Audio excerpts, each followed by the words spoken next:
Welcome everybody tonight to this Consciousness Cafe event. We're looking forward to having a little chat with Judith Pennington, who I met, I'm going to guess 4 or 5 years ago.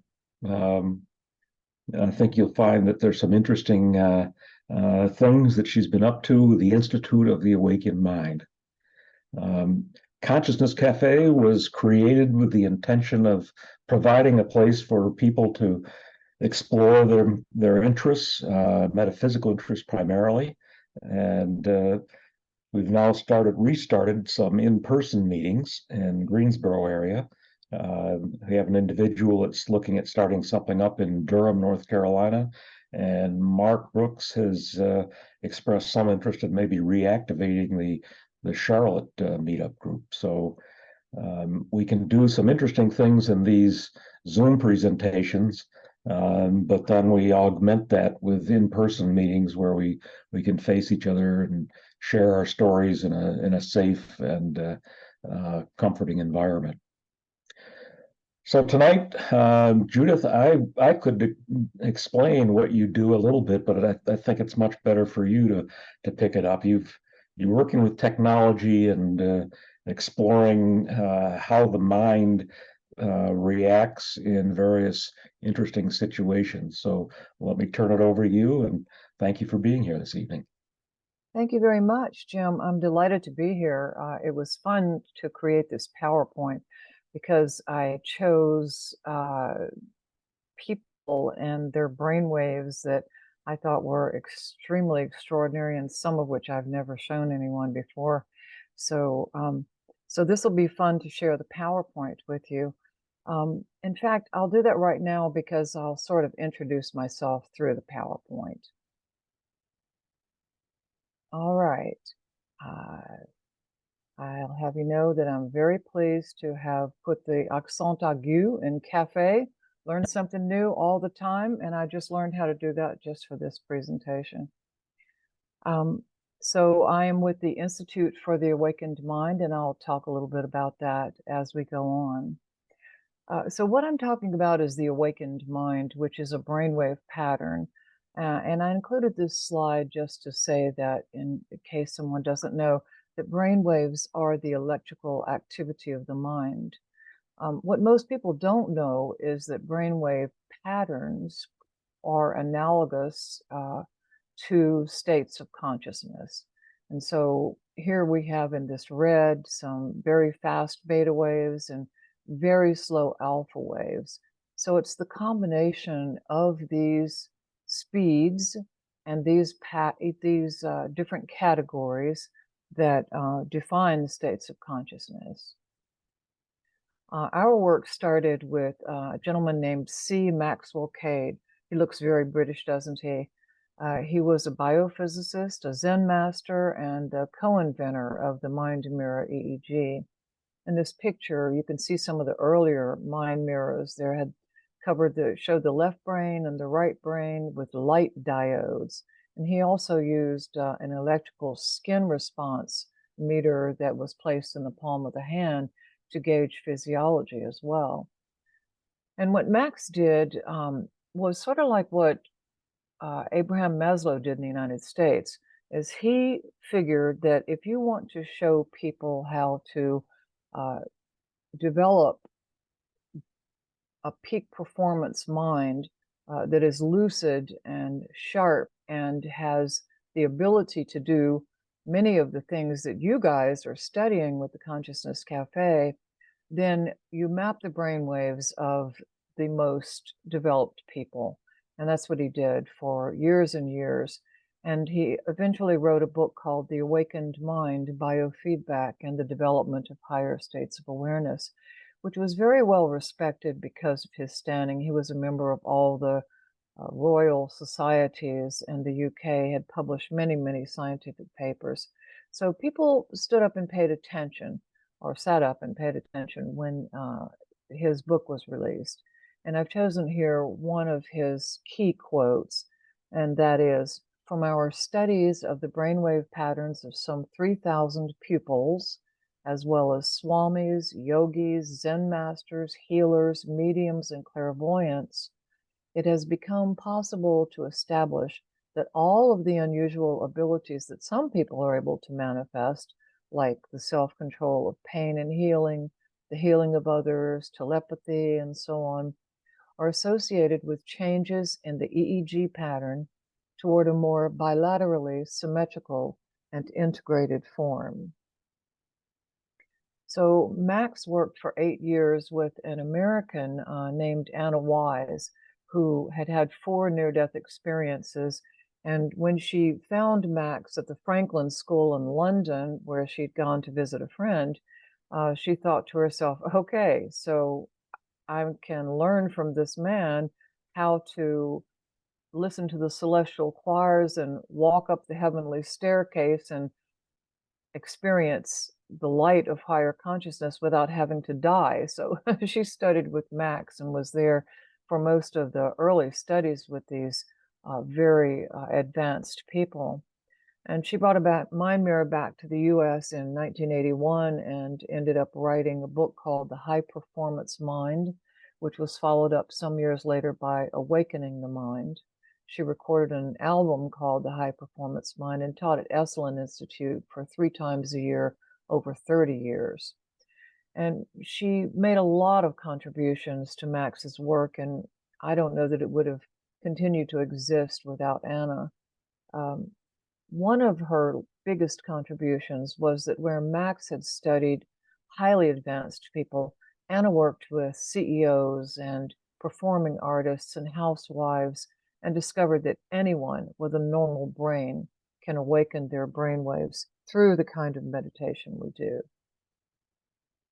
So Anna passed away in 2010, and I picked up the baton and formed the Institute for the Awakened Mind. We are an international consortium of certified consciousness trainers and self-trainers who are using the Mind Mirror EEG and the meditation structures in Awakened Mind meditation to facilitate personal and planetary awakening. You guys know how it goes. If we awaken ourselves, we affect many, many people. So that's the thinking there. You can find us at institutefortheawakenedmind.com. So what is the awakened mind? Well, you can see from these moving brainwaves, I hope, that it is indeed a bilaterally symmetrical, meaning from the left to the right brain, balanced set of brainwaves. And you notice how these different categories, beta up here in the orange and yellow, alpha here in the green, theta in the blue, delta in the purple, they're all firing at the same time and as and in a cluster. So that's basically what that means. Max originally named this pattern lucid awareness before he published his book, and the name changed to the awakened mind. Then Anna called it the high performance mind. And since my tenure starting in 2011, I've been calling it the awakened mind of creativity and peak performance, because that's just a little bit more accessible to people. And also I wanted to be very clear that it is about enhancing creativity as well. So here you see the same colors as before. In Max and Anna's time, they measured delta in these lowest and slowest frequencies, theta here in this blue, alpha in this green, beta in this yellow and this orange, but they weren't measuring gamma, which goes from 30 to 100 hertz. And that's where we have made some wonderful discoveries that I'm going to share with you as we first, in this presentation, look at the characteristics of these categories of brainwaves, and then the patterns that they form together, and then I'll share with you some of our fascinating research. So now to explain as an overview the awakened mind. Who knows why? No one knows why, but brainwaves on the mind mirror cluster in up to 44 hertz in Max and Anna's time into 4 categories. The conscious mind of beta, which is the active mind of external awareness. So you're in your beta right now. You're processing verbally this information. So you're using your logic, your reasoning, intellect, but also your verbal awareness. There is, in lower frequencies, a bridge that's called alpha. This is a sensory bridge. It's about our sensory awareness. It's activated when we're out in nature, but it's also relaxed, detached, and diffused. So if you are stressed out at work and at the end of the day you go to the corner bar and have a couple of martinis, then what you're doing is decreasing your beta and increasing your alpha. And pretty much everyone has felt what it feels like to be an alpha. Now, alpha is a bridge between the conscious mind and the subconscious and unconscious minds. So to be able to get to those creative insights, there has to be alpha present. So a lot of our work is about helping people quiet down the stress that is in beta and developing that alpha bridge to be able to access the creative insights in theta, which is our long-term memories, where we find our creativity, insight, and spiritual awareness. You could also say, if you believe in past lives, that past life, everything in our experience is located here. This is why hypnotherapists who do past life regressions, they're getting people down into their subconscious mind. And then the lowest and slowest category of brainwaves is the personal unconscious, and that's called delta. It's a kind of radar that everyone has, that we've had since we were reptiles, had only the reptilian brain. And it's the only brainwave category that young children have. They have, therefore, empathy. They have a radar that informs them of what's going on around them. But because these frequencies are so low and so slow, all the way down to 0.5 hertz, this is where we connect with the collective unconscious. You could call it the quantum sea of light, the field, God, whatever you want to call it. It's where we go in these delta waves, as well as other categories, but primarily delta, to connect psychically through intuition with information that we cannot know or access with the conscious mind. It's basically our field awareness. So I'm going to spend some time explaining each of these categories. So this is bright red orange because Max Cade's stroboscopic experiments way back when showed that beta frequencies are in this red orange category, which is why we have the mind mirror frequency bars and the colors they're in. So most people are operating most of the time with in this random thinking beta that has an amplitude, and the amplitude is the strength or the power of the signal from the outermost outline here toward the center, the central axis. So the amplitude is the power of the signal. The frequencies go this way. A random thinking mind will have some powered up beta because it's generally thoughts are processed verbally. A person who is doing list making or decision making will have a stronger amplitude of beta. And then a person who moves into stress, anxiety, and panic will have a still stronger amplitude of beta. So you can see why reducing beta is where we start with mental and physical relaxation. So we've said already verbal processing, logical intellect, analysis, rational thinking. And the monkey mind is located here in beta. You could also say that the ego is located in beta because it's doing all the verbal processing. Quiet beta, and you get to these lovely green and yellow frequencies of alpha, which is between 14 and 8 hertz.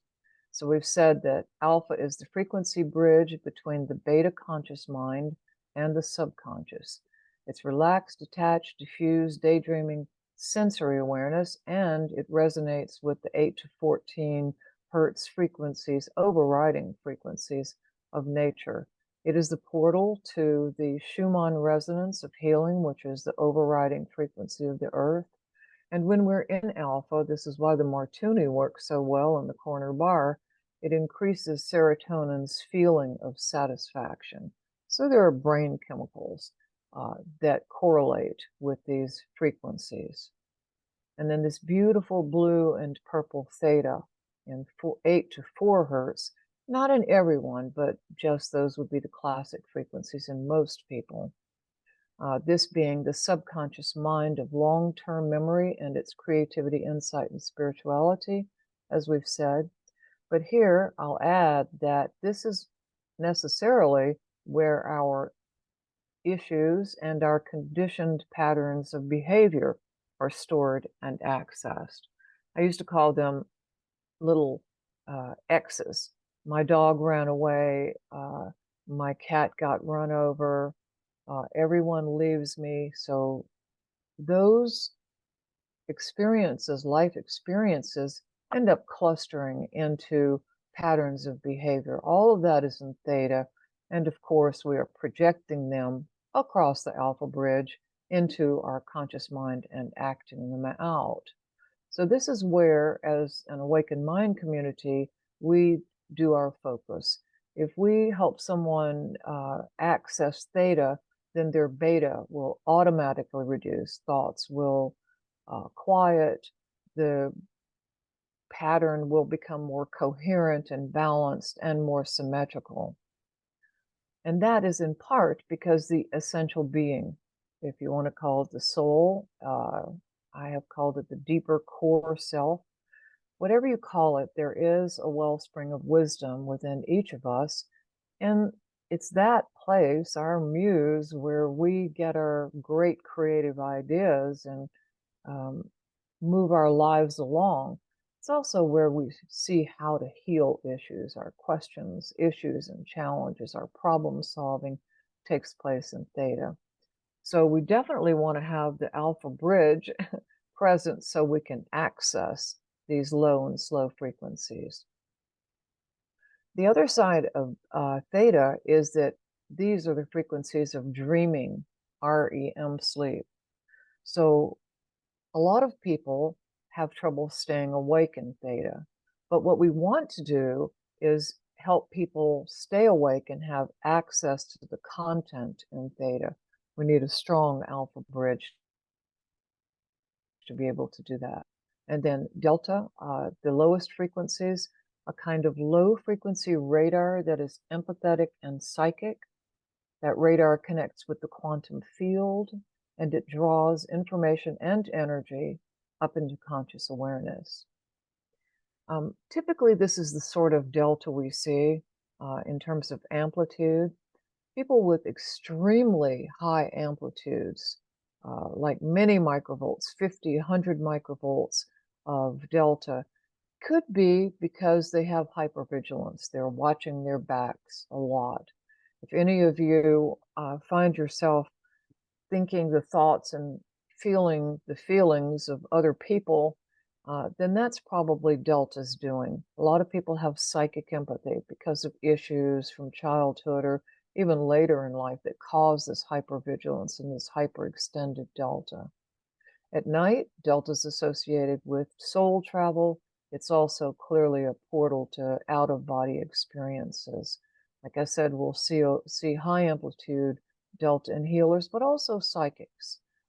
Delta, on the other hand, is what we go to every night for dreamless sleep, deep, restorative dreamless sleep.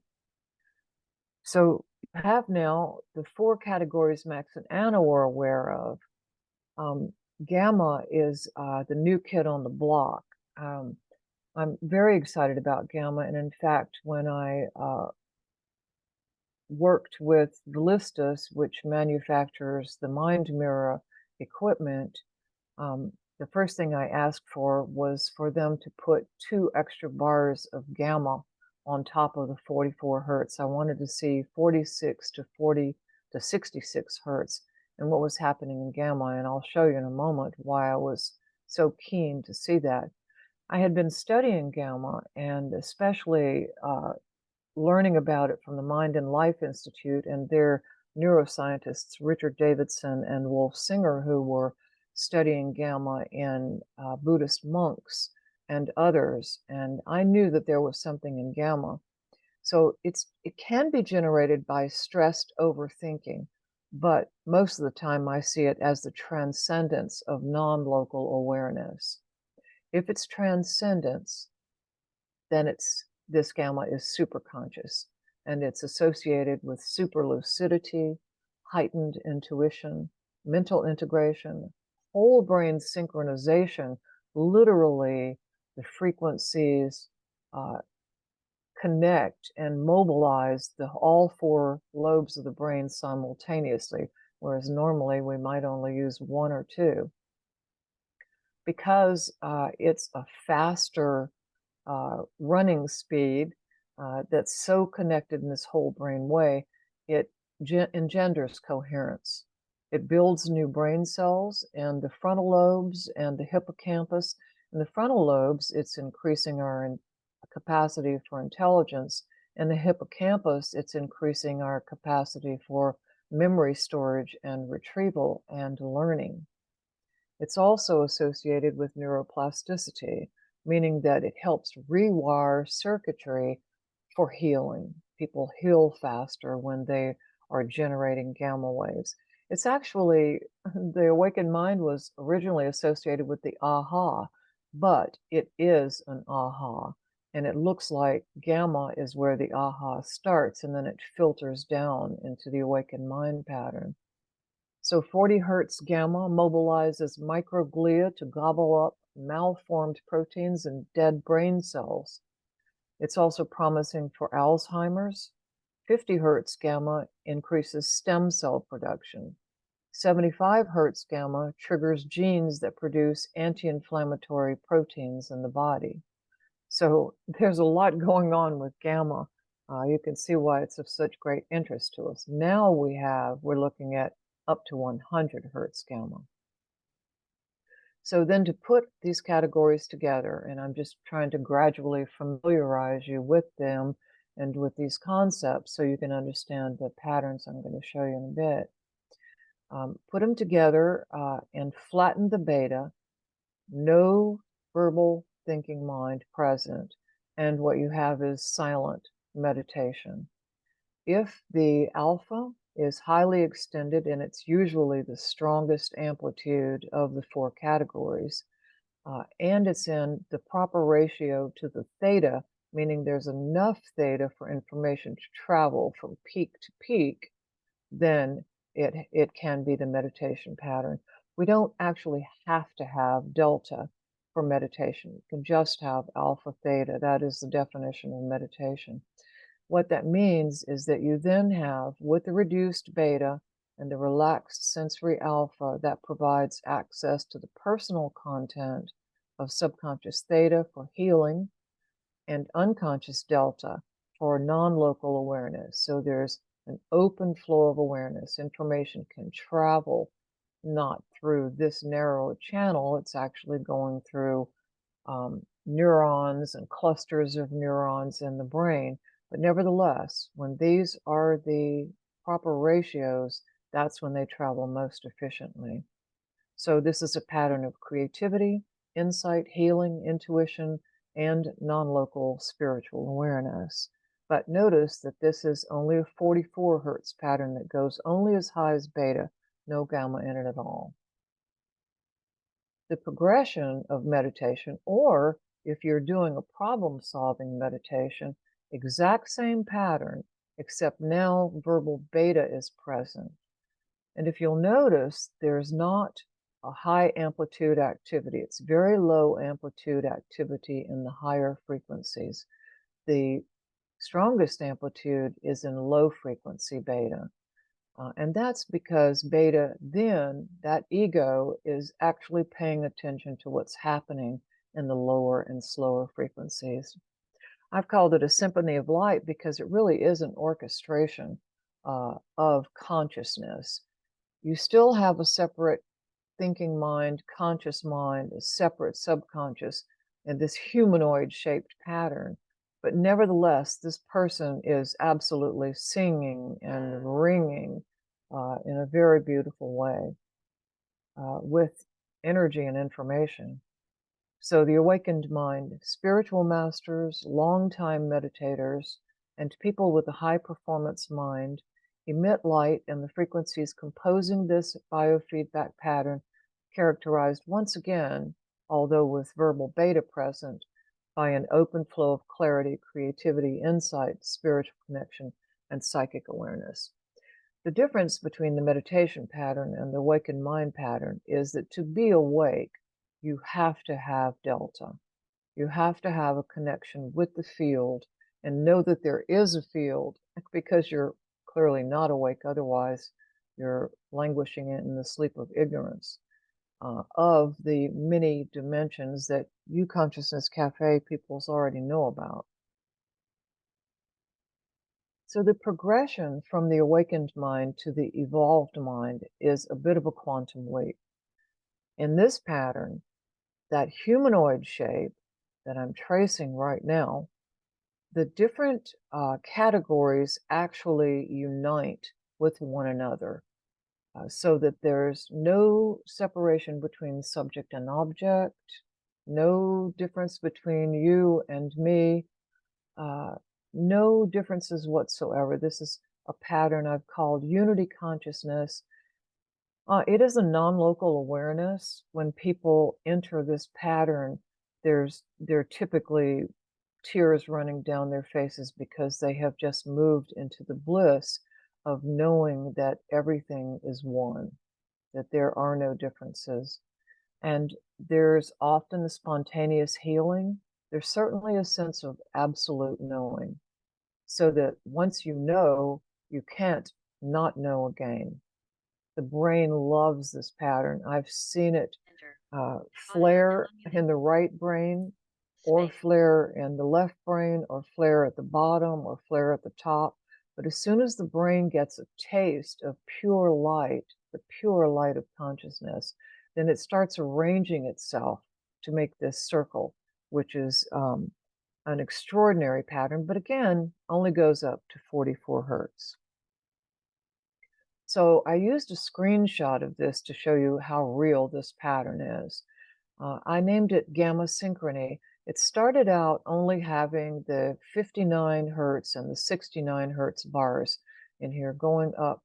I'm sorry, I said that wrong. The 49 and the 59 hertz bars going up only to 64 hertz. So the pattern was shaped just like this with an awakened mind underneath it. So these involve mid-gamma frequencies. You see this mostly in very highly developed people, very advanced meditators, although not all meditators. Many meditators prefer to stay in these lower and slower frequencies, but either through sound science, like Monroe sound science or iAwake, it can stimulate these higher frequencies and create this pattern that then knits the brain lobes together, operates on a faster, higher level, engenders that neurogenesis, forming new brain cells, and neuroplasticity. So this is very much an important pattern. I see it a lot in psychics and healers.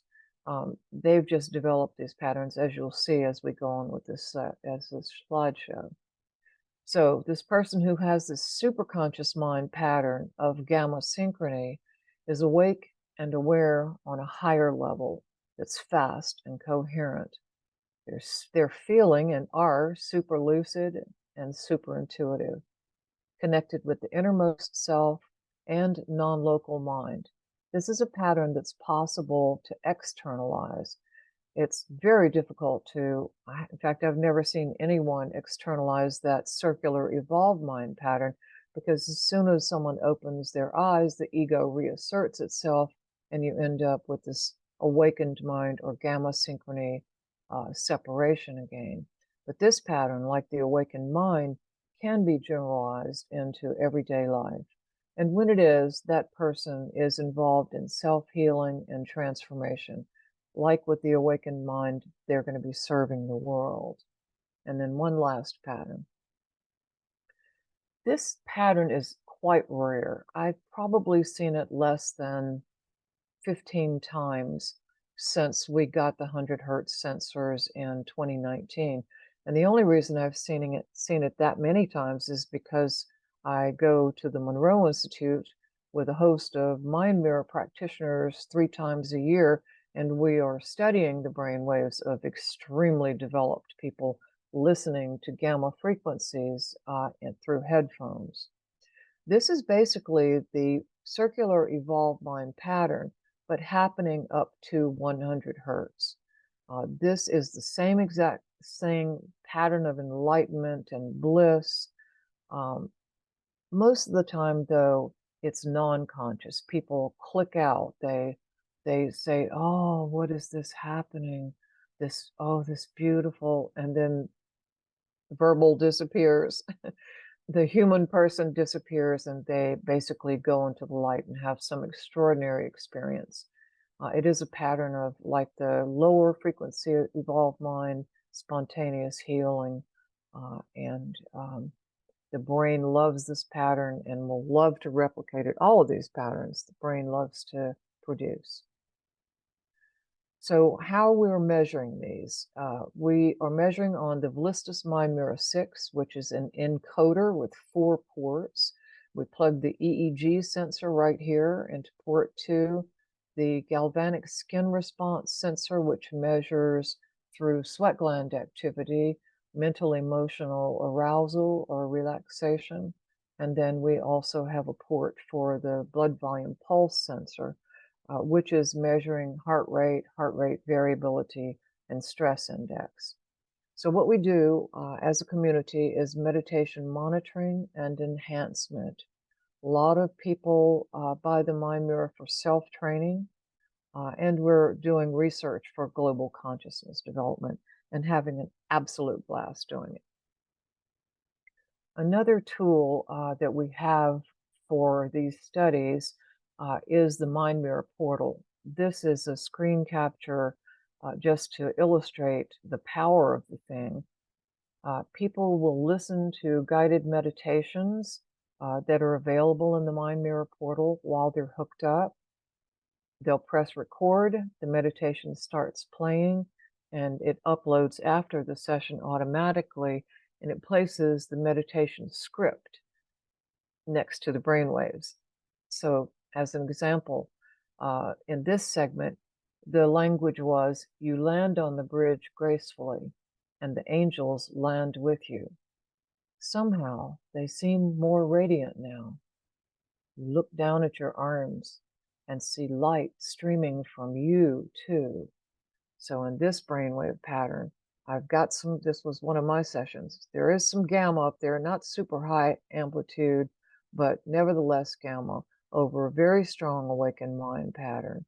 But as I heard this, look at the gamma it produced in this gray line, this huge bump of gamma, where the alpha decreased in amplitude as the concentration of consciousness moved into bliss. There was even a big delta spike here too, talking about that connection. And then I wrote as a remark, I saw myself radiating light and felt blissful, ecstatic.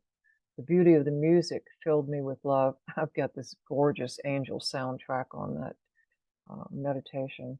Waves of bliss cascaded through my body. So this is what waves of bliss look like. It's turning on that gamma. So I mentioned to you that there was a distinct reason why I wanted to look at the gamma. This is a screenshot of the Mind Mirror 3, which had almost no capacities to do anything but record the session and look at it in your computer. But you couldn't change the attenuation, which are these numbers down here at the bottom, which has to do with the microvoltage or the amplitude. So what you recorded was all you could see.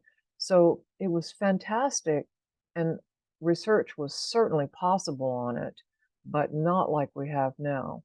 So this is a picture of a UK spiritual healer named Malcolm Smith back in 2010. And somebody took a picture of him healing someone, and all this light showed up in the camera. But in actuality, for these brainwaves, these are his brainwave patterns and mine while he was healing me. So we were both hooked up to a Mind Mirror 3, each with our own computer. So look at his gamma up here, high amplitude gamma. And I am in an evolved mind pattern here, experiencing the bliss. What I actually experienced was just these streams of golden light that were traveling down to my fingertips, my toes, just all over my body. And I needed to I couldn't put a marker in, didn't have that technology on the Mind Mirror 3. All I could do was freeze frame it. And I kept telling myself, move your finger and press the button. And I just couldn't make myself do it. I mean, ultimately I did. And these are the screen captures I got. So yeah, great research tool, but not like what we have now. So I have this one and another slide of healers in particular to show you. This took place at the Rhine Research Center, which is not affiliated with Duke University anymore, I don't think, but they are right there next to the Duke campus. And what they have is, it's not a Faraday cage, but boy, is it shielded for light, because they have a biophoton device, and they're measuring how fast those photons are moving and how big they are, if I understand it correctly. So this gentleman, Ed Edwards, these are his brainwave patterns. You can see it's a stunning gamma synchrony pattern. Couldn't be a more beautiful pattern. And this is his pattern when he's healing. He juts out this huge left brain gamma. This is the biophoton device of Ed turning on his healing. So you see this flat line down here? This is no biophotons. This is mega biophotons. So he's healing me. And what Ed does is he meets you wherever you are. I had just been through a Monroe Institute program where they had been shooting a film, and I was going to China right after this, so I was going to be gone for 3 solid weeks. And so there was all that packing. I was just exhausted. And so here I am on the left, and you can see that my brainwaves are only out to about 4 microvolts at the strongest alpha, some delta there. So Ed meets me here, almost in the exact same pattern. And then he does his healing work on me, again, using this same pattern you saw here. And only he's mostly pushing out this left brain gamma. Where I caught him in these screenshots is you can see that the pattern is very much the same. Look how he has amplified my pattern and balanced it with his energies. Really quite extraordinary. So the Mind Mirror 6 allows us to make these sorts of correlations, capture them, go back, study frame to frame what's happening, change the attenuation, change the frequencies, just about everything. And so I added one more healing slide in here to show you, because this one's really interesting. This one was at the Monroe Institute during a meditation, and these 2 people were sitting at my table. So this is the man, Jim Lewis. He recently passed away. Some of you may know Jim. Absolutely brilliant man. And he had this almost looks like a ship pattern here, where he has a lot of high amplitude theta and delta and this very strong evolved mind bottom. And that's kind of constant in his pattern, except that then he goes up to gamma. So here he is, and here is the woman's pattern, MA. So she starts out in something of an awakened mind pattern. And so the story is that Jim wrote, I went immediately and vividly out of body. And you can see him, he's exiting right now. I'll show you some out of body patterns soon. When the RV remote viewing target was called, I was interrupted and forgot some details. I took MA to Space Station Alpha X2 and brought her to a healing center. I felt a lot of high energy and purpose throughout the exercise. And then MA after the exercise, without hearing what Jim had said, immediately told me, I feel much better after this exercise. During the last part, I was putting white light on Jim and someone else sitting at the table and sending love packets in the form of flowers to each. So watch what he does. So this is them to start with. She is in an awakened mind. So he fires his low frequencies. She resonates with those low frequencies. And then he fires his gamma, primarily a left brain gamma, and she fires her gamma. She hadn't had any gamma at all before that. And he's got a right brain evolved mind, and then she fires into a right brain evolved mind. So no surprise here that she felt better. Um, Pattern averages were this massive evolved mind pattern for the entire session. And then her average moving from here, where she had a flattened beta, suddenly she's retained this beta and gamma. So dynamite research instrument, this awakened mind, this mind mirror is. All right, hang on. So this is not allowing me to. Here we go. All right, so now, so you've seen enough, or shall I go on? Well, this is Mark. I'm fascinated. I think you ought to go on. All right, wonderful. I hope you're keeping time for me, Mark, and will tell me when I'm running out because my cell phone's off, so there's no clocks in existence anymore, apparently. Okay. All right, so now I want to show you some fascinating things that we've found at the Monroe Institute in these started out twice a year, now it's 3 times a year programs. Monroe is hosting in these programs the only large-scale ongoing studies on remote viewing and out-of-body travel, that is consciousness, advanced levels of consciousness in the world. So we're hooking up between 12 and 20 people. We've just moved the program to a ceiling of 16 people, but that's fantastic because they're all sitting there listening in anti-gravity chairs and listening to these gamma beat frequencies. So people have really phenomenal experiences. So what we're going to look at is OBEs, mystical, and other non-local experiences. So this is one of my favorite because this woman was a retired family court judge and a non-meditator. She had only been to one previous program at Monroe, the Entry Point program, and that's Gateway. So she's sitting here at 7:24 minutes. She's got a very strong alpha, almost an evolved mind, except her alpha is so extended it wouldn't qualify as such. And then at 31:03, she blasts into this huge high amplitude gamma. 31:07, same gamma. 31:19, same gamma. By 30, and the microvoltages are changing. So the alpha makes it measurable at 30 microvolts in attenuation. But this is only 17, this is 20, this is 17. She ends up with a 20 microvolt pattern with this low amplitude gamma and this very high amplitude theta, and maintaining the gamma the whole time. So here's what happened. The first half of the experience, I was not getting much visual. Then I saw a hydrangea in my yard. My arm was hurting. Then I somehow became my dog, a black lab. I was licking my sore arm. I was walking around the yard, experiencing life about 18 inches off the ground. Yet I was very aware of my mind here. I experienced a soreness in my throat.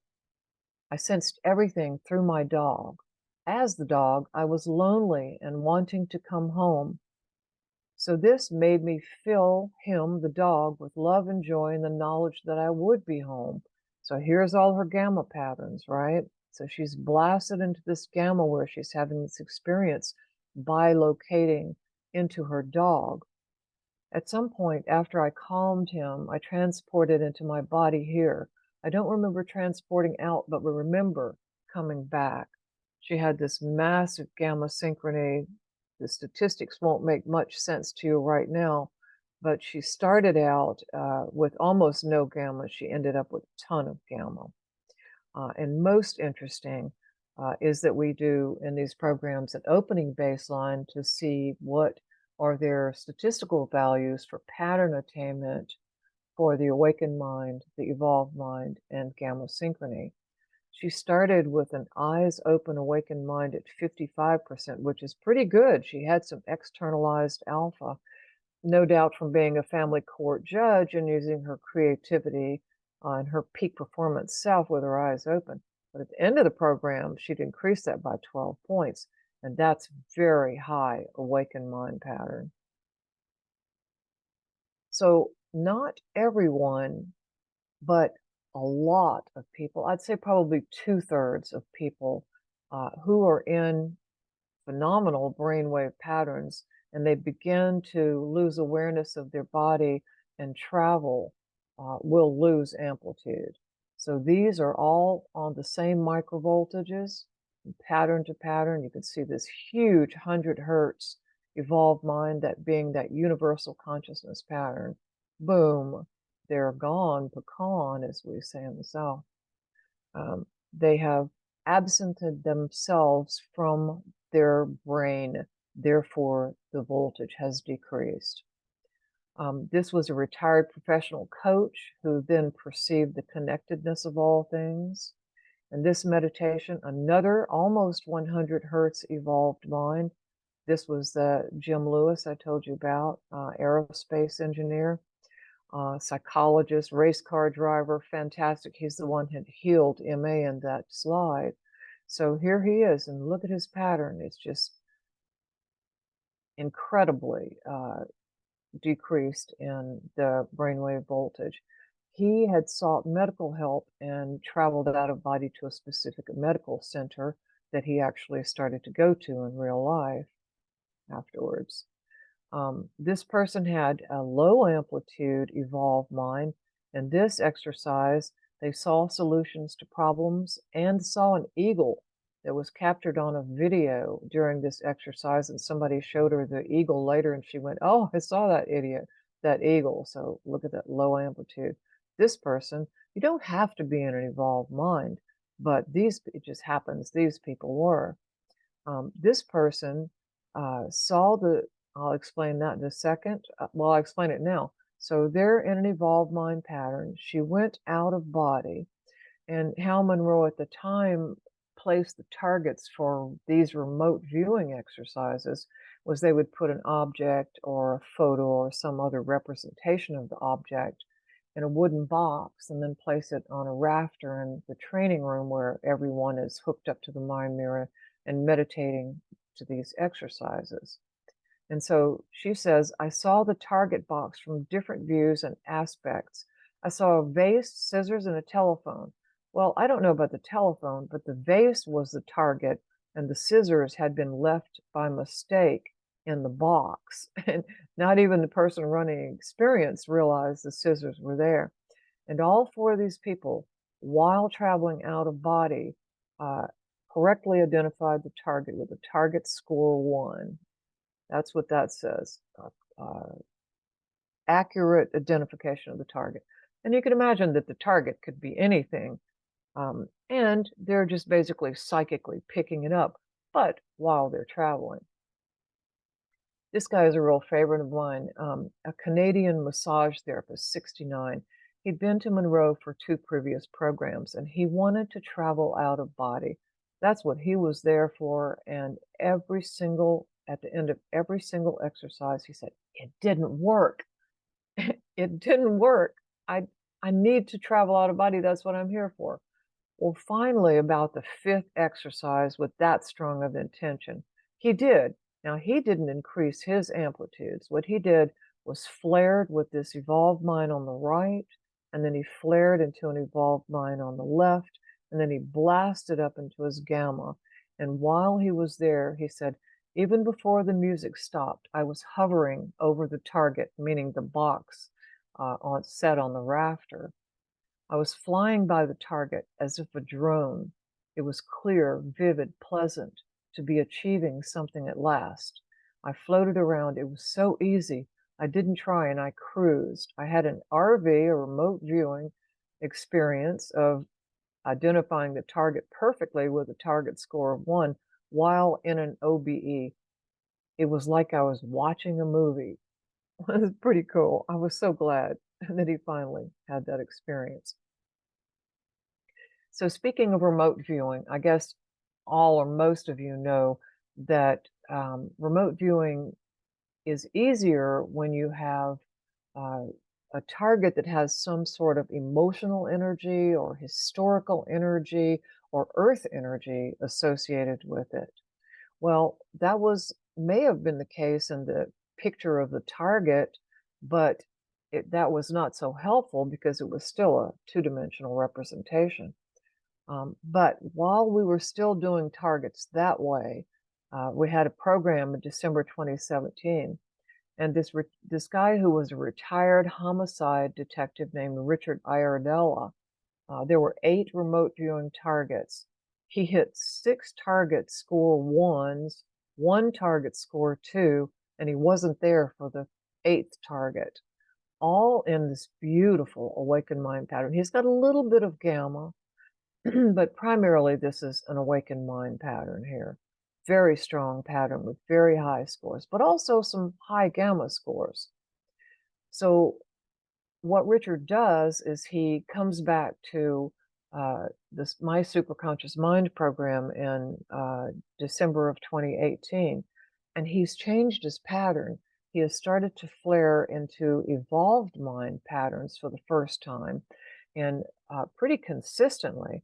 And all he had done in that year was practice remote viewing more and say, I want, because he now knew that about the evolved mind pattern, I want to move into non-local awareness.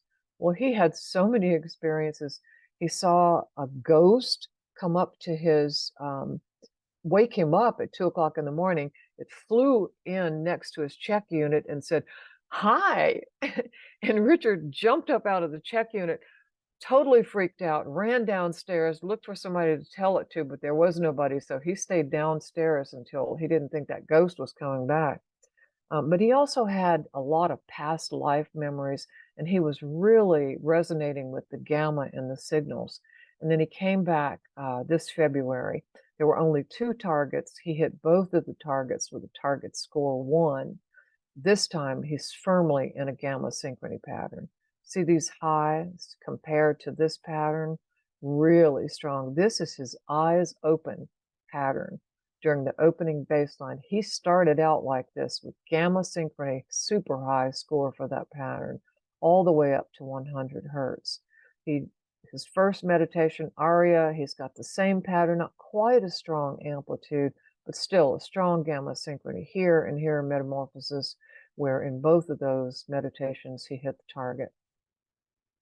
I had him on a webinar, an I Am webinar, last month. So if you're interested in hearing his story, you can go to institutefortheawakenedmind.com, click on webinars, and just scroll down and you'll see this program with him. He's absolutely fascinating. What he did between 2017, 2018, and 2023 to develop all this gamma was to practice remote viewing online and in courses, and listen to Monroe sound technology, both with and without gamma beat frequencies 2 or 3 times a week. And now he has gotten into psychic detective work with Pam Coronata, and they've been working on practice cases, but he is now ready. Pam just told me at the IRVA, International Remote Viewing Association conference in Charlottesville last month, that Richard's ready to take out on his own. So he's going to be working with live cases, helping police departments like Pam does locate missing people. He was a highly decorated homicide detective who worked with all the federal, local and federal offices. So he's got quite a story to tell. And he's basically done the work as how he developed his gamma. Just a fantastic guy. Do watch the webinar, you'll love it. And here's another reason to watch it. So remember I said that he had decided that he wanted to have interdimensional, multidimensional experiences. So in this meditation, 3/4 of the way through the light source, he popped in somewhere, he wrote, and someone asked, "You went somewhere, didn't you?" He handed that someone a piece of paper with the address of where he'd been. Then he floated through a purple and gray landscape and saw tall blue light beings standing around a table. One of them glanced at him and said, "Another hitchhiker. It's happening again." He noticed a unique brown device with a silver button in the middle. Then a large, shiny metal object turned toward him, and electrical shocks twitched him back into waking awareness. Look at this stunning 100 hertz gamma synchrony pattern. And in this composite display, you can see that he had a lot of gamma all along. But when he encountered those light beings, he doubled his gamma amplitudes.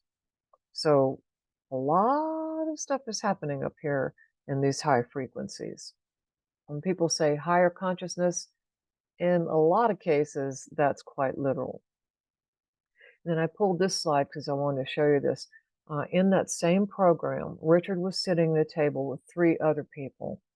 By then, Monroe had switched to numbered targets, thinking that there's no way for information to psychically transfer from the person who placed the target in the wooden box on the rafter, as long as it's a number selected by a computer.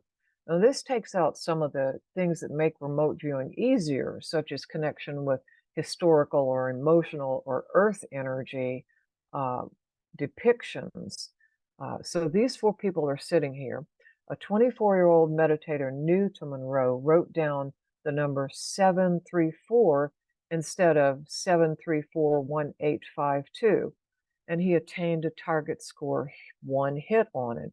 But it was a different target from the other people at the table who wrote down the actual target and hit a target score 1. I mean, what are the chances all 4 people at this? Well, I mean, I chose really advanced people to be at my table because I get to do that. But this is absolutely amazing to me because there's often field resonance. I've showed it to you with the healers, and this guy overcame the field resonance to hit the different target. And what this really says, it talks about, for one thing, the laser focused mind's ability to overcome field resonance, but also to access computer selected 2-dimensional target with a low energetic charge. And what it's really saying is that everything is available in the field.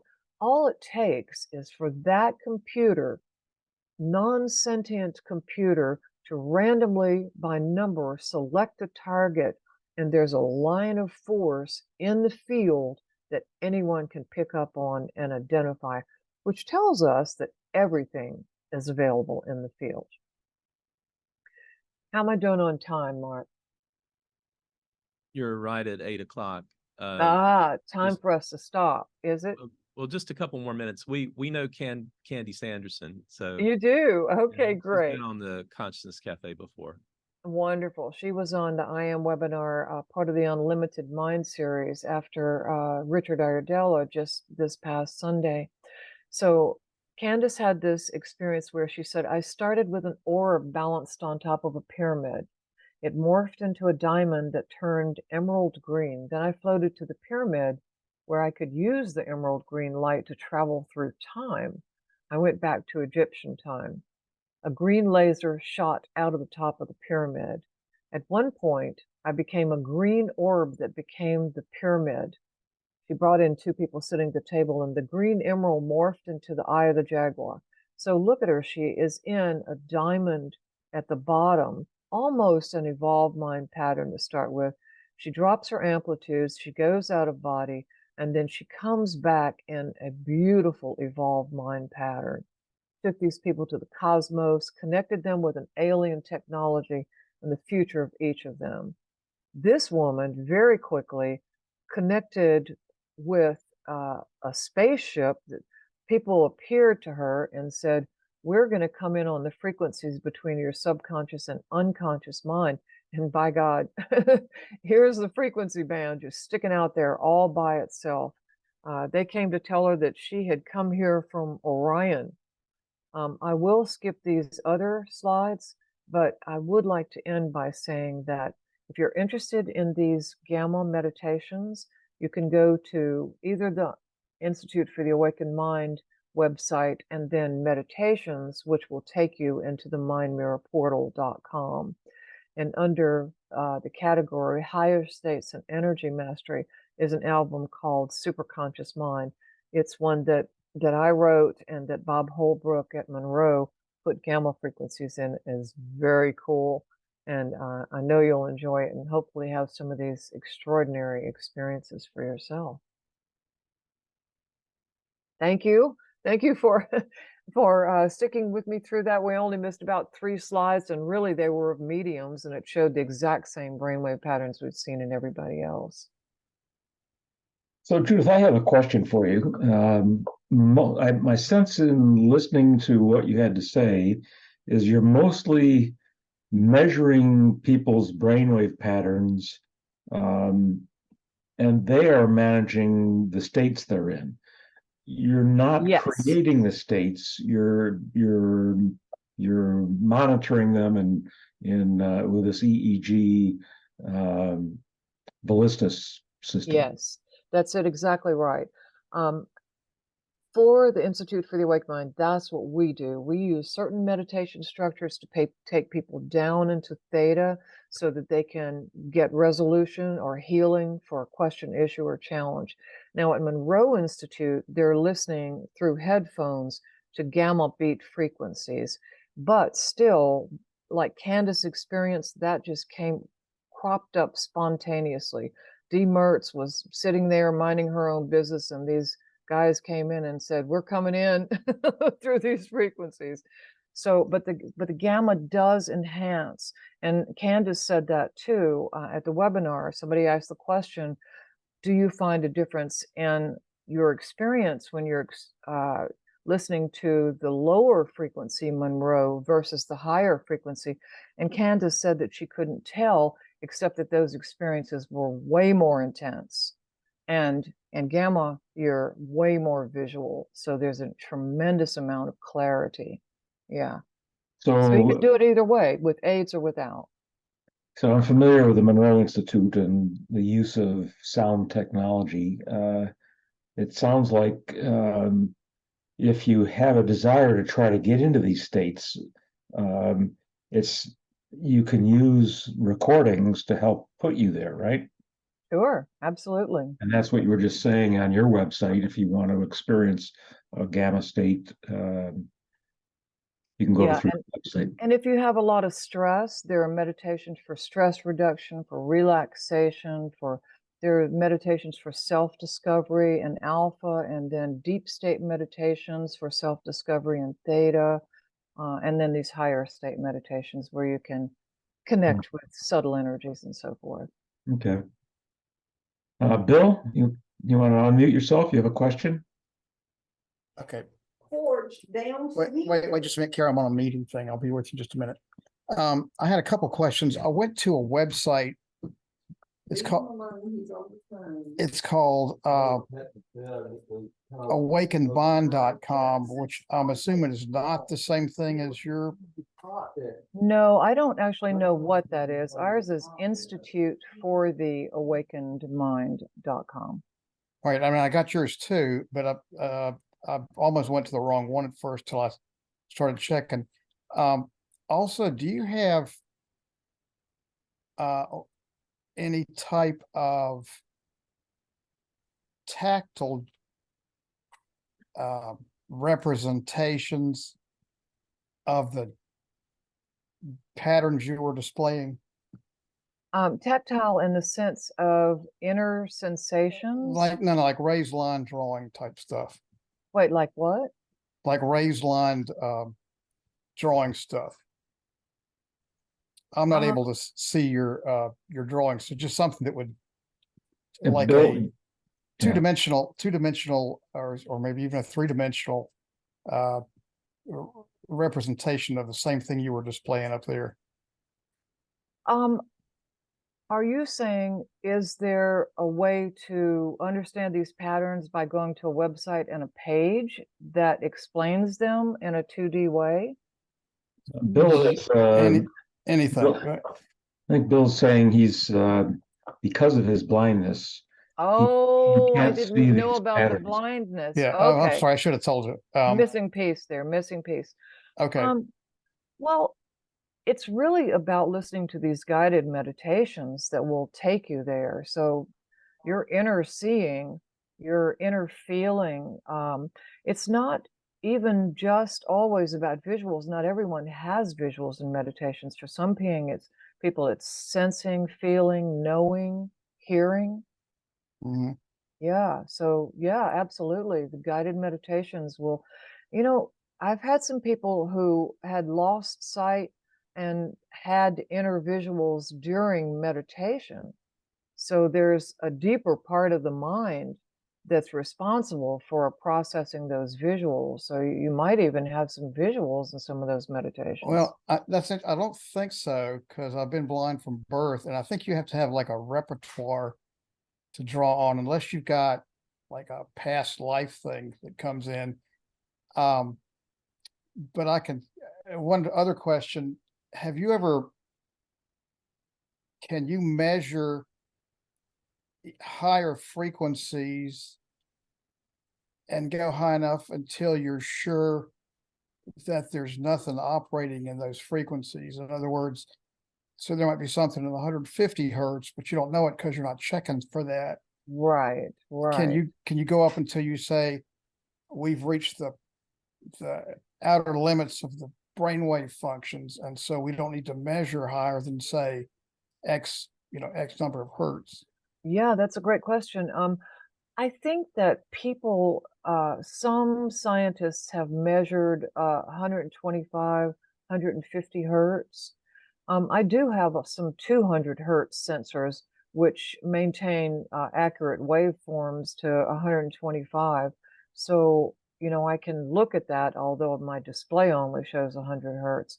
So yeah, I don't, there's a guy named Jeffrey Thompson, who's always talking about lambda and hyper gamma and those high frequencies. I don't know where he got his information from. I don't know if he borrowed that out of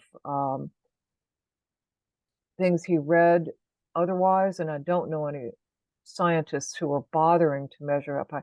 And I tell you, there's a reason why, and it's because some scientists have started to say that anything in the gamma range is just scalp tension.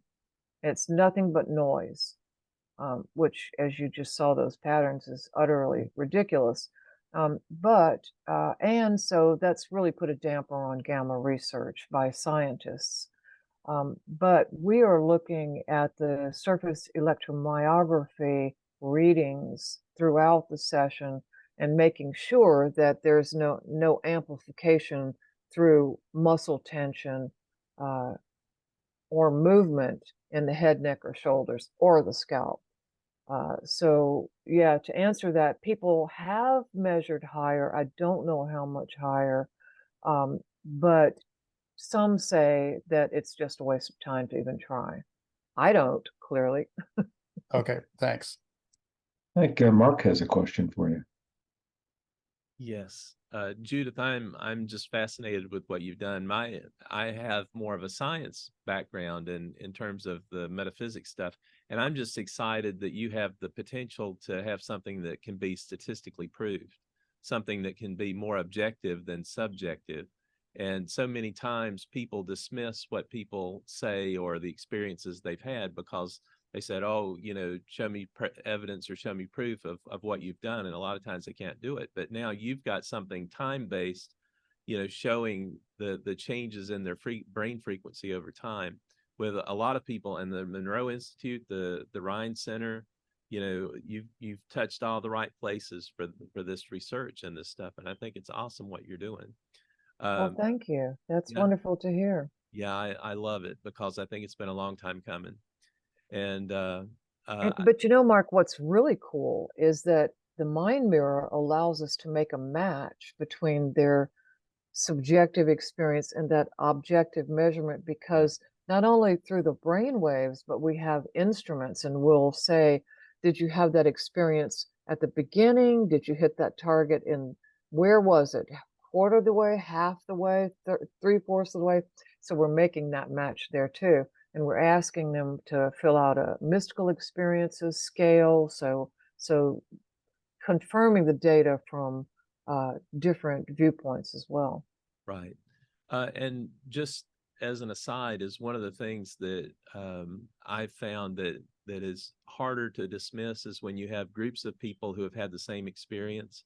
And I think you have the potential with your device to have people go through a group guided meditation and show how the changes are synchronized through time and through the process of that meditation. So I'd like to just toss that out there because I think that's what's going to move the needle. Right, right. Is to have multiple people saying things instead of, individuals doing stuff. One time, Ross Dunseith, who is the co-director of research for Monroe and also works part-time as a biomedical engineer at the Department of Perceptual Studies at the University of Virginia, he was sitting in front of the mind mirror, and afterwards he said, "Did you look at that? Yeah. They all went into the same brainwave pattern. It was the same brainwave." And so this is a scientist looking at it with an untrained eye and saw it. I mean, the funniest things happened. One time, this guy during a remote viewing exercise said, "I'm going to put a red fire truck," mentally put a red fire truck in the target box. And don't you know, at the end, he told me that he had done that. And I went, "Oh, you better tell Ross. That might have messed up the experiment." And he yelled across the room and said, "I put a red fire truck in the box, Ross." And two people stood up and said, "What? I saw a red fire truck." That's what I remote viewed. So, talk about field resonance. I love it. Well, I'm just happy with the work you've done. And if you said the Monroe Institute's going to do a paper, or I don't know if your group's They've going been to do a paper. gathering research since 2017, and they are definitely going to do a bunch of papers. We've got them exporting data out of the mind mirror. They put in spreadsheets, matching up all kinds of stuff. It's an incredible amount of work, but yeah, they're working on it. Awesome. I think it'll be monumental what they have. It will. It definitely will. Yeah. I did have one question that I've always heard, that you had to go down from beta to alpha to theta to gamma, to theta to delta in order to get to gamma. And I didn't know if that was true, is that people had to go down through the delta wave state in order to get to gamma, to have the psychic awareness and the manifestation of those abilities. You don't have to, but it helps, because you want to have a low frequency platform for those high frequencies, something that will support. Otherwise, in fact, all the meditations Bob Holbrook writes, composes for Monroe, make sure to help people and train to those low frequency foundations before introducing the high frequencies. And then they don't get dizzy or nauseated or headachy or anything like that. So he's really perfected that art. But the truth is, well, two things. One is that high amplitude theta and high amplitude delta can cause gamma to ride up on top. But also people can, once they have some theta and delta, it doesn't have to be high amplitude, they can go right smack into that concentration of consciousness, can go straight up to gamma, and they can have low amplitude theta and delta. Right. And just one more thing is, could you give us the name of that meditation that had the gamma frequencies in it again, and how to get to it? Yes. We'll put it in the chat for people. Okay, sure. And that is the only one that you can buy, because Monroe doesn't like to in fact, they don't sell any gamma tapes. Let's see. So that's higher energy, higher states, and then it's mindmirrorportal.com. So they, Mindportal.com. yeah, they won't release any gamma because people may not be able to handle it. Right. But in this program, since I wrote them and Bob did the frequencies, they've got the foundation and the meditative guidance and the low frequencies to support that high frequency gamma. Cool. Great. Well, thank Sheila, you. I noticed you've been unmuted for a while. You want to pose your question? Me? Yeah. Thank you so much for this talk. It was very fascinating, very interesting. Thank you. Sheila. I am actually a medium and an Akashic Records reader and a multidimensional communicator. So I'm not sure, what wavelength I'm in, but my questions revolve around health primarily. And I was wondering if there are limited hertz at which people experience panic and anxiety. Only in the high amplitude beta that we've looked at to begin with, or the high amplitude gamma.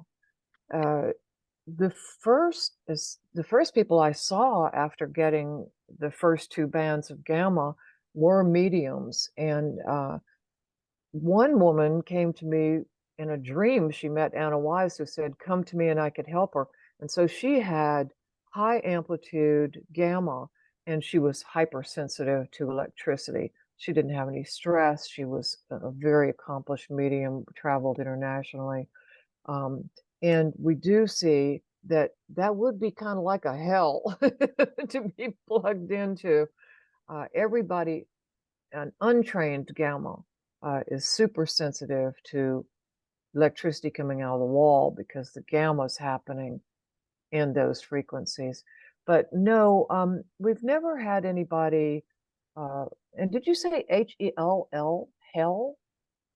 No, Oh, I'm good. not sure where that came from. I'm interested in knowing what hertz people that have anxiety and panic, where does Up that in beta. reside? Yeah, it's absolutely in beta. And so that's the first thing we do is help people animate their alpha, drop down into theta, even drop down into delta, which is what decreases the beta and Right. gets them out of that, because it's all happening in the conscious mind's ego. Mhm. Now, more needs to be done because there's probably a subconscious source for that anxiety. So we want them to go into the theta subconscious and find the root of it and help them transform that. But yeah, the first step is to reduce the beta where that stress is happening and arousing the body as well. And I also have a couple of questions around bipolar disorder and the mental disorders such as schizophrenia. People are trained and they can go into gamma, which is a healing. Primarily, I think at higher gamma, you can actually heal the brain. Do you know of any studies around bipolar disorder 1 and 2 and schizophrenia? Having to do with gamma, I don't. Gamma studies are really just getting started, and so far they seem to be concentrated on working with people with Alzheimer's. But I think that that's a grand idea, and somebody ought to do it. It would probably have to be a medical doctor, Mm-hmm. Mm-hmm. And just for curiosity, I'll bring up an example that I've recently had where, I have clients and we go to childhood sometimes and work with childhood trauma. Oftentimes, the event can be pulled up by the client, but the emotion around it or the reason for it cannot, because they have buried that memory so deeply Right. in their consciousness. So recently, I had a client who was running at age 3 or 4, was just running in fear for her life, but she could not remember why. So I was able to actually elevate and be on top of the situation and look down on it and see what was happening. I'm not sure if that's gamma or if it's just elevated theta. It's I'm not probably sure where both gamma for the transcendence, but the delta is probably where you plugged into the field. You can get that kind of information, that transcendent information from delta, or you can get it from any of the categories, really. You can have a super expanded alpha and crossover from 5 sensory to 6 sensory perception. Even in theta, I mean, some of these patterns are just extraordinary. There's even a pattern halfway between the awakened mind and the evolved mind that's diamond shaped, that has to do with the higher self. So you could have even moved into the diamond pattern to have that. Yeah. And one last quick question. A lot of these graphs showed a very high amplitude for the green area, which is alpha. And alpha, yeah. Is Yeah. there a reason for that? Well, we're placing the electrodes on the visual cortex, and which is where alpha is strongest. Like, we're in the back of the head. We don't want muscle artifact from the front of the head. And really, it turns out all the sciences now correlating mystical experiences with right where we're hooked up. So alpha is always the strongest amplitude. Not always. Some people have so much gamma that the gamma is the strongest amplitude. But yeah, and when the stronger that bridge gets, the less likely it is for people to fall asleep in REM, theta, and deep restorative sleep, delta. So yeah, great to have that alpha blast out like that. Bhavna, you have your hand raised. Maybe we ought to see if, can you unmute yourself and pose your question? Sure, thank you. Judith, this was amazing. I'm just blown away by your charts and all of your study. Thank you for sharing. My question is this, and I'm trying to make this connection in my head, if it even makes sense. So when I meditate, I've tried with various guided meditation or just music. And what I find I'm most receptive to is the Hertz meditation. So just music or like sound bowls, the Tibetan sound bowls, like that. So my question is, you find so many different videos of these for the various chakras. So if you're trying to ground yourself, you listen to, certain hertz and try to visualize the red. If you're trying to open your heart, you do the green and the alpha. So is there a correlation between that and what you have showed us today? Yes, definitely, because everything is made out of light. Sound is the movement of light, and both occur in frequencies which are processed by the brain and brain waves. So singing bowls, Tibetan singing bowls, are resonating at 7.83 hertz, which is the Schumann frequencies, the overriding frequencies of the earth, and in nature, of course. And those frequencies, by forming that alpha bridge, create a sense of relaxation. And 7.83 is just a little bit below alpha into the theta range. So in those frequencies, you have access to the subconscious mind, and that's really meditation, that combination of alpha and theta. But I would refer you to this IM website, institutefortheawakenedmind.com website, and then click on webinars. And I guess in July, one of our practitioners, a real go-getter named Tipavan Deovan, who's French and lives in Mauritius right now. She is a sound healer who works with many, many Tibetan and otherwise singing bowls and knows a lot about them, and has been doing brainwave research with people hooked up while she's playing those bowls. So the general answer I just gave you, she can give you way more specific information in that webinar. They're all free, so you're welcome to dive right in. I think you'll really like it. She's a great presenter. Thank you. Thanks for making that connection. So Judith, you have, I know you have a certification program if people want to learn how to use the equipment. what you've presented today is shows that you've done a lot of research trying to figure out what brainwave patterns are associated with certain states of awareness. But that's a research focus. What do your practitioners, how do they use this equipment? Are they somehow, they're not doing research like you are. How do they use your equipment? They are using the guided meditations while people are hooked up. They're reading the meditations out and drawing the brainwave patterns and then uploading them to the portal and letting the portal do all the data processing. But basically, every single one of the meditations that were written by Max Cade, by Anna Wise, and by me, and some practitioners write their own, they're taught to write their own, contain specific structures that animate the different brainwave categories and usher people down into lower and slower frequencies. So they're guiding people down to help them with whatever they need help with. For some people, it's just stress reduction. I just need to get out of my beta. Some people, I want to see if I'm really meditating. Most people have a problem they want to resolve and suspect that they might have the answer, but aren't sure of it. I'll tell you a funny story real quick.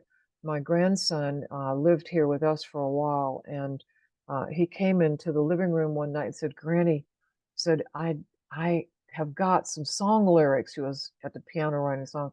"So I've got some lyrics and I just can't get to them. Can you hook me up?"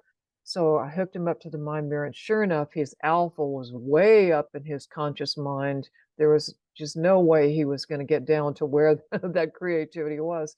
And I just guided him down. I watched him. He dropped from an alpha peak of 15 to 12.5 down to where it's supposed to be at 10.5.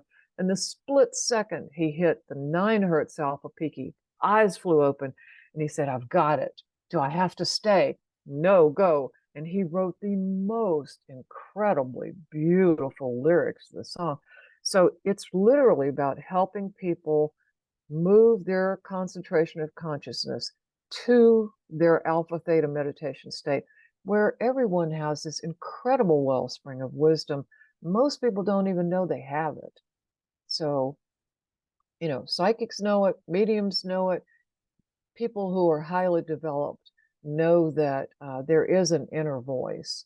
Most people don't. And so we are empowering people to go down into those low, slow frequencies, access that information, feel how they did it so they can do it on their own. We don't want to keep hooking them up. We just want to show them the way, help them find landmarks so they can recreate the state and then go and solve all their own problems. So if somebody felt that they had a leaning toward becoming a psychic, they'd had some experiences, but they seemed to come and go, can't control them. It sounds like you could help them achieve that state. Absolutely. And people do come for that reason. They think that it's all about extending their delta, but it's not really that simple. If a brainwave, if beta is firing a frequency out here, a frequency out here, and there's asymmetry, and the same thing with alpha, the brainwave pattern is incoherent and goes back to Max Cade, bilaterally symmetrical and integrated. So oftentimes, especially at Monroe, think about it, some of those people have never meditated before except for one gateway program. And they come in and some of them have incoherent brainwaves, disorganized and unstable. And so we find one moment in one meditation where they felt like they dropped into something unusual, pair it for them with the pattern and say, "That's your landmark. Remember what that felt like." And they come back the next meditation, they drop in so they have a head start. So that's really what we do with individual clients too. Make that subjective objective match. That's great. Yeah, it's really cool. It always works too. That's the astonishing thing, Jim. It always works. And if people wanted to find certified practitioners, they could go to your website and Yep, they locate. can. There's a practitioner directory there, and it's United States and then Europe, Asia, so forth. And there are practitioners in areas. There's not a ton of practitioners. I wish there were many, many more, but I'm training them like crazy all the time. And soon there will be more. Yeah. And if somebody from this group had an interest in getting certified, all that information, at least I recall, your website has a great outline of what you have to do to the investment you make, both in financial purchase and also the time you have to put in. Right. The Mind Mirror costs $26.95 plus $60 shipping anywhere in the US, and that gives you the equipment to start up. And then I charge like $1,500 for each of 4 seminars, and that leads to certification. You learn everything, the theory, how to write meditations, how to work with people, how to work with groups, how to read the patterns, how to basically help people. And some people don't even take it. Self-trainers don't take any of the seminars because there's plenty of materials they can learn from the Mind Mirror instructional videos. But yeah, I had a guy in here today who works with 86 years old, works with light and sound equipment. So he's going to buy a Mind Mirror to hook people up. And by God, he put on his goggles and headphones, and sure enough, when he turned the machine to beta, it increased his beta. When he turned it to delta, it increased his delta. It absolutely worked. So he's going to have so research. I mean, of course we want to help people. That's the main goal, but how fascinating to be testing all these altered states of consciousness and those things that can help guide people into them, like AVE. So, Yeah, so something I did that I'd pass along to our listeners. If this sounds like it might be of interest to you, go to the website and look up one of these practitioners and contact them and ask about their experience. It's very helpful if you're thinking of doing something to talk to somebody who's already been down that road. Yeah, and they'll hook you up, pay them a fee, whatever they charge, and they'll hook you up to the Mind Mirror. That's what I was doing with the guy today. He just wanted to check it out before he bought one. Mm-hmm. Yeah. Do we have any other questions? They're people with hearts of gold. That's what you'll find with the awakened mind practitioners. Yeah.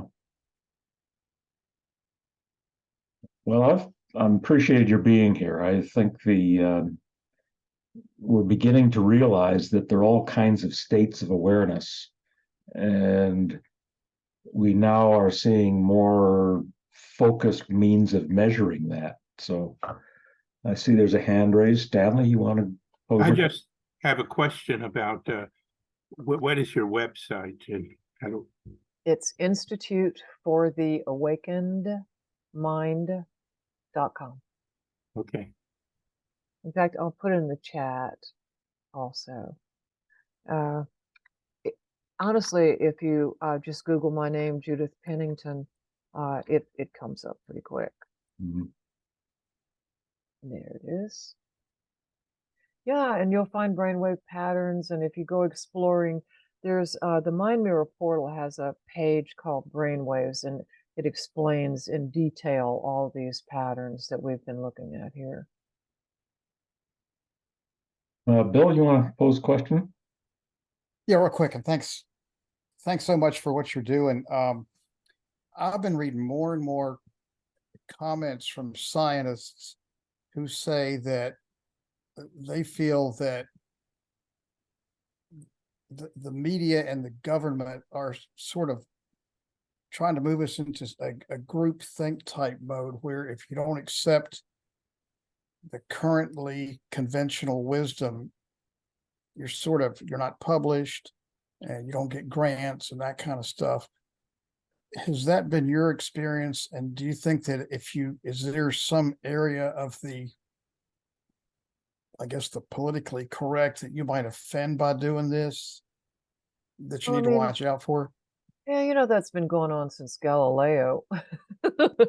You know, Yeah, no, but everybody wants everything to stay the same because it's they just know not how it religious works. it's not religious anymore, but it's still just as pertinent. Right. It's just It's the same thing. I mean, nobody wants their work debunked by something new and different from what they know.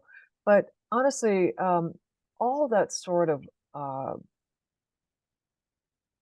overt and covert oppression serves only to make people more creative. I mean, there's an organization called BIX, Bigelow something or other.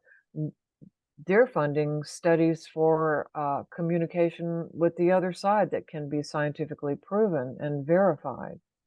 So, DOPS has got people funding research on mediums. So there are organizations out there who are not restricted in any way by scientific narrow-mindedness. okay. Thank you so much. Yes, indeed. We will overcome. Or at least be heard. Well, I think that's partly what Consciousness Cafe is all about. We're trying to provide a place that people can hear folks like you learn about things and not be encumbered with restricted thinking. Right. So- Righto. I appreciate what you're doing. I certainly looked through all of your previous programs and was amazed. You guys have such wonderfully open minds and clearly a bunch of intellectual, intuitive, open-hearted people who just want to know. That's the key to the best pattern in the world. Yeah. Okay, well, if we don't have any more questions, I think it's maybe time to bring this to a close. Judith, thank you so much for being here. For those who have a scientific bent, your presentation resonated. Mark is a good example. For those of us who are more intuitive, maybe not science-oriented, we can take pleasure in the fact that there is research that's showing these states of mind are, in fact, can be measured, and it lends support to the notion that this is reality. Yes, it absolutely is the new reality. You've heard the new science and all the new this, that, and the other, the new reality. That's a good one. The new physics, the new reality. We do have other people who have advanced degrees. Sheila, for example, I think has a PhD. How about the notion of visiting the Monroe Institute? Don't they offer recordings that you can purchase? They won't talk about brainwave patterns so much, I don't think, as what do you want to accomplish? Yeah, I mean, they have all kinds of stuff. They have online classes now, Zoom classes, and programs in Virginia at the center. That's the most fun because then you get the field resonance, the phase coupling with other like-minded spirits. But they also have programs in other countries. There's one in Britain right now. I'm traveling to do one, monitor at one in Italy early next month. And yeah, you can pick up on the Monroe Institute. And then there's their Expand app besides that, free for several different meditations. Yeah. Mhm. I know there's another one, Sacred Acoustics, that Right. Lots of ways to plug in. Yeah. Okay, well, thank you everybody for being here. Thank you, Judith, for your time. Hopefully there'll be some connections to you in the future. I hope so. I really enjoyed being with you. It was fun to make the slideshow, and I hope that you guys got a lot out of it. And if you feel like it was too much information, just please go to the website and explore around, and it'll all come clear in black and white or color anyway. Great. Thanks for having me. Okay, thank you. Thank you for everybody being here this evening.